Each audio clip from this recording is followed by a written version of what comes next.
gracias por la presentación. Mi ponencia de secado actual y retos de la desalación y reutilización de agua. Bueno, como introducción, tenemos un grave problema en el agua en el mundo. Todavía tenemos 800 millones de personas que no disponen de agua potable, 2.200 millones de personas no cuentan con un suministro seguro y 3.600 carecen de saneamiento. Además, destacar también que el 70% del agua consumida en el mundo se destina hacia la agricultura y, según Naciones Unidas, en los próximos años habrá que doblar la producción de alimentos. Por tanto, vamos a tener unas necesidades de agua todavía mayores. Esto, combinado con los efectos del cambio climático y la sequía, pues hace que tengamos que buscar recursos en otras partes, distintos a los llamados convencionales.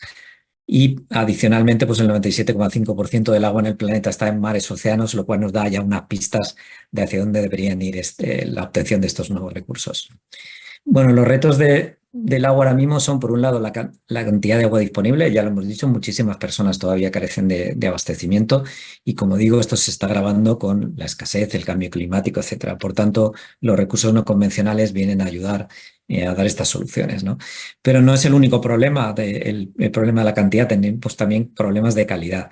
Tenemos nuevos contaminantes, como los contaminantes de preocupación emergente, que no es que sean nuevos, pero sí la preocupación por ellos, pero se llaman de preocupación emergente. Tenemos los microplásticos, los PFAS y otros contaminantes que tenemos que cada vez más presentes en nuestras aguas y en todos los medios y tenemos que luchar contra ellos.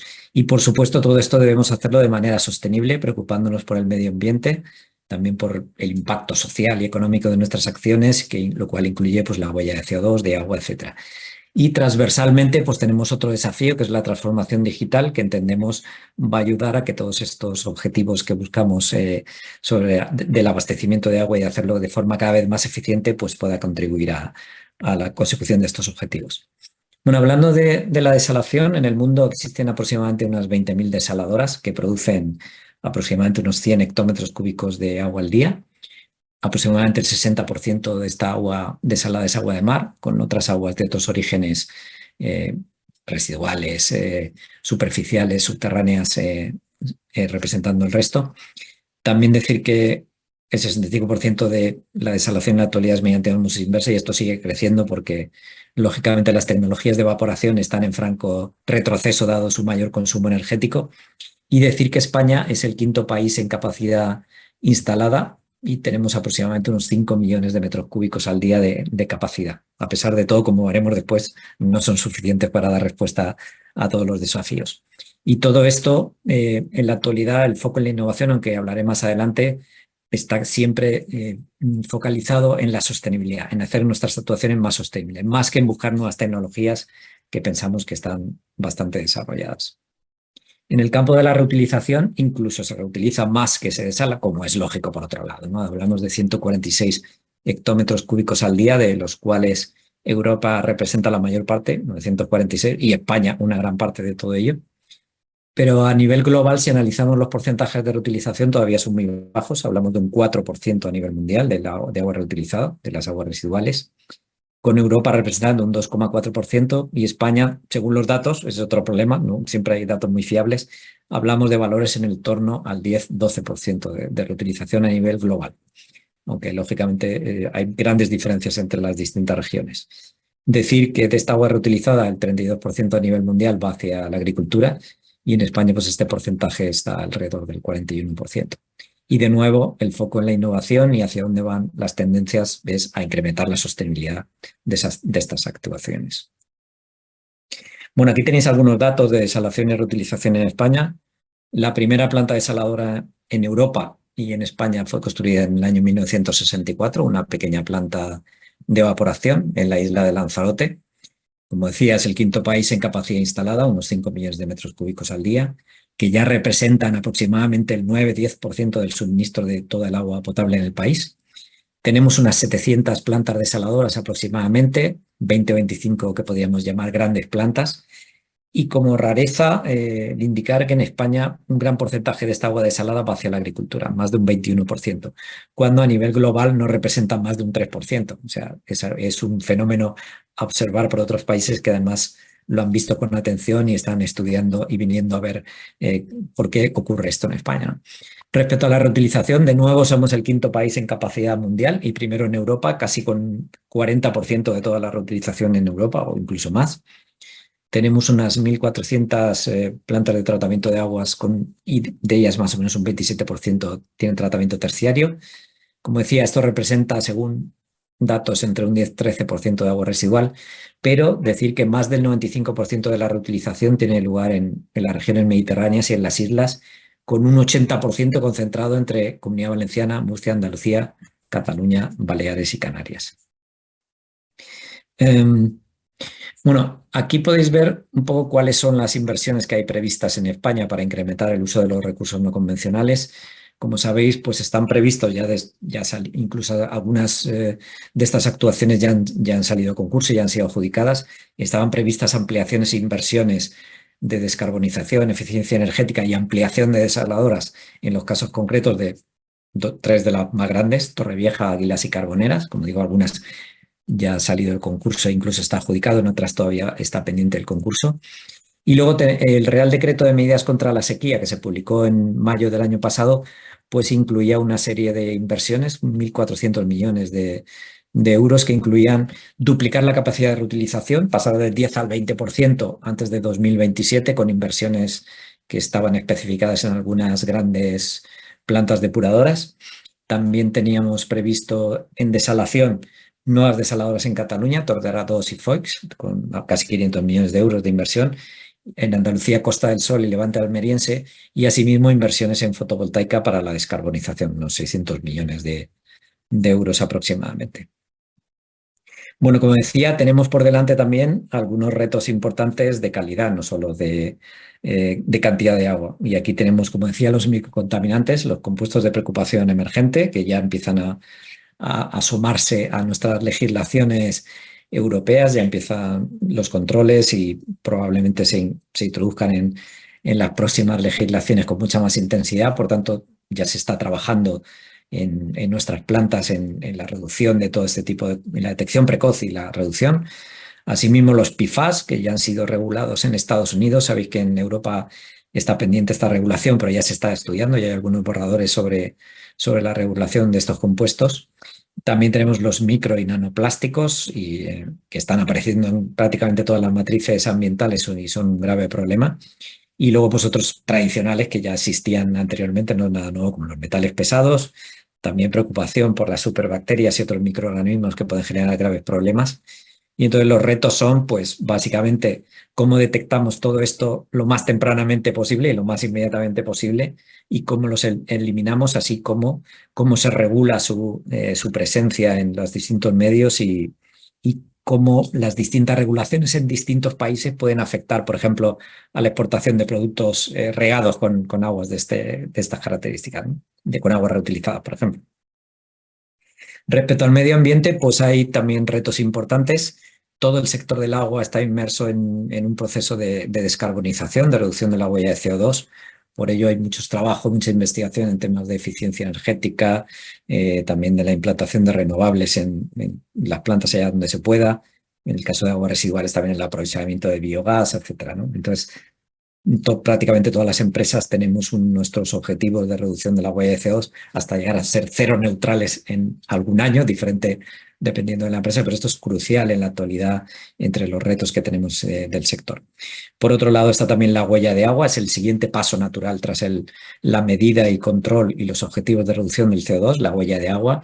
Por ello, iniciativas como la que habréis oído de Water Positive, que lo que buscan es promover el uso eficiente del agua y que se calcule y se fijen en las empresas objetivos de reducción, pues creemos que también es importante para ello. Como sabéis, además, esta iniciativa de Water Positive busca al final el establecer un mercado de intercambio virtual de agua que podría ser similar a la compensación de bonos de CO2, de forma que las empresas que de forma natural no pueden compensar su huella, pues puedan hacerlo de forma virtual y de este modo reduciendo el precio del agua desalada reutilizada para los ciudadanos o para las industrias, etcétera, ¿no? También la huella social, esto cada vez tiene más importancia. El impacto de nuestras actividades sobre la sociedad y sobre la salud de las personas es importantísimo y cada vez se tiene más en cuenta en todos los proyectos. A ver, vale. Bueno, respecto a la transformación digital, he hablado un poco de ella. En general va relacionada con la gestión, pues el uso de modelos predictivos, tanto de consumos de agua y energía como cómo afectan los eventos climatológicos extremos a nuestras infraestructuras, que es algo que está ocurriendo cada vez más con el cambio climático. Y por otro lado, pues también tenemos unos retos del uso de la inteligencia artificial, robótica, por ejemplo, exoesqueletos en el caso de prevención de riesgos laborales, de sobrecargas, etcétera, drones, etcétera. Hay mucha tecnología que está en el mercado, se está implantando, quizá menos lento, un poco más lento de lo que nos gustaría, igual que los gemelos digitales, pero todo esto va a contribuir sobre todo a temas de eficiencia, mejora de seguridad, etcétera, ¿no? Y todo el sector estamos envueltos en esta implementación. Bueno, aquí tenéis también, respecto a la evolución del precio de agua desalada, podéis ver aquí en este gráfico cómo ha ido bajando el precio de agua desalada desde los años 2000 hasta más o menos la actualidad en distintos países. También es cierto que hay diferencias regionales entre países, etcétera, pero ya veis que incluso en grandes desaladoras, ya hablamos de, no sé, casi 1 millón de metros cúbicos al día, ya se está hablando de tarifas en dólares o en euros por debajo de 0,5, incluida la amortización, ¿no? Por tanto, estamos viendo que el precio del agua desalada ha caído espectacularmente en los últimos años, en los últimos 20 años. Y el problema es que va a ser difícil que siga bajando, sobre todo por esto, que es el consumo de energía, que representa un 50-60% del coste de agua desalada. Como veis, somos el único sector que en los últimos 50 años ha bajado por 10 su consumo energético. Desde las primeras desaladoras, aquella que hablábamos en el año 60 en Canarias, que consumían por encima de 20 kilovatios hora metro cúbico, hasta los actuales 3 kilovatios hora metro cúbico, y toda esta evolución ha sido debida a los cambios en tecnología, membranas, y luego a los distintos tipos de recuperación de energía que se han ido implementando, y por tanto estamos en unos valores de 3 que ya es muy difícil que podamos reducir más porque, como sabéis, el límite termodinámico para desalar un agua de mar está en el entorno de 1 kilovatio hora metro cúbico, por tanto estamos muy próximos a ese límite, ya es muy difícil que el consumo energético se pueda reducir más, ¿no? Bueno, aquí tenéis las tendencias en innovación, ya las he comentado un poco, hacia dónde va la innovación en el sector. Luego hablarán de casos concretos, como hemos visto, pues tenemos energía y eficiencia energética, renovables, etcétera. Respecto a la calidad del agua, detección, eliminación de microcontaminantes, desinfección, etcétera. Y en economía circular, pues recuperación de nutrientes, el brine mining, obtención de sales y productos químicos de las salmueras, producción de energía con las salmueras, reutilización de componentes, el concepto biofactoría en depuradoras, etcétera. Y por último, casi tan importante que todo lo demás, la comunicación. Aquí podéis ver algunas de las portadas de diarios en los últimos meses con la sequía de España y las cosas que se dicen, ¿no? El peligro de la salmuera, el fiasco de las desaladoras. El uso del agua duplicará el coste al ciudadano. Hay muchos mensajes que, a nuestro entender, no son muy certeros, motivo por el cual, desde AEDIR, hace unas semanas hicimos una jornada para presentar las 10 certezas sobre la desalación del agua, donde intentamos desmentir con datos y conocimiento científico pues los mantras más habituales sobre la desalación. El agua desalada no es cara, producir agua desalada no consume mucha energía, no tiene un impacto ambiental importante o que es casi indetectable, etcétera, ¿no? Y creemos que la comunicación es importantísima para el momento actual que estamos viendo y la implementación de estos recursos no convencionales. Tenemos también el problema de la reutilización para uso potable directo. Por ejemplo, en España está prohibido, pero hace años que se está haciendo en Singapur, en California, en Israel, y tampoco entendemos por qué nuestra regulación lo prohíbe expresamente, lo cual no tiene mucho sentido y además da una imagen como si fuera algo de riesgo, ¿no? Cuando tecnología tenemos para producir agua potable a partir de cualquier agua, ¿no? Por último, y como conclusiones, pues, ¿cuáles son los retos que tenemos en desalación y utilización? Pues la financiación, el precio del agua.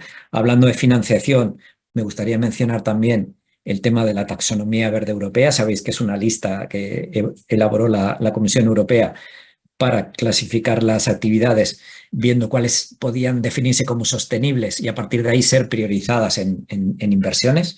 Y curiosamente la desalación no estuvo incluida en esa lista o no cumplía los requisitos para estar en esa lista, mientras otras como centrales térmicas de gas o centrales nucleares sí lo estaban. Bueno, esto ha ido cambiando, se ha cambiado el criterio y últimamente la desalación sí cumple y está alineada con la taxonomía.